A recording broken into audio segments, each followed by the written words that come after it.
প্রিয় দর্শক, ইতিমধ্যে দেখতে পাচ্ছেন উত্তর দিনাজপুর জেলার করণদিঘি থানার অন্তর্গত শহীদপুর মারিয়াতে ড্রাগন ফলের চাষ হয়। ড্রাগন ফলের চারা কোথায় থেকে এসেছে?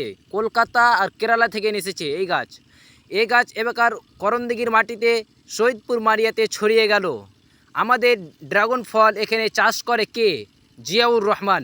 আমি আজকে জিয়াউর রহমানের কাছে সম্পূর্ণ কথা জেনে নেব, কতদিন ফল হয় আর কত কি বীজ ভিটামিন মারে।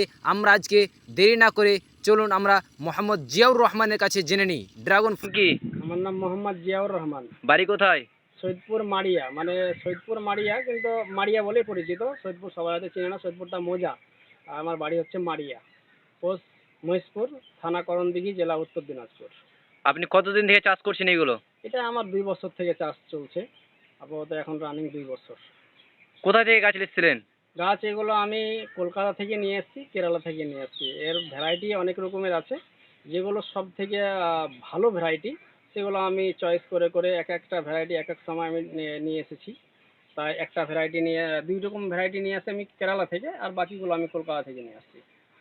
আপনার কাছে যদি কেউ আসে বা গাছ চারা নেওয়ার জন্য বা ফল নেওয়ার জন্য, আপনি দিতে পারবেন এখান থেকে? অবশ্যই অবশ্যই, আমার চারা করানো আছে, আরও চারা করব। প্রয়োজন পড়ে আমি গাছের ডাল কেটে চারা বানিয়ে দিব। ওটা নিয়ে টেনশন নাই, যত চারা নেবে আমি দিতে পারবো এখান থেকে চারা। ঠিক আছে।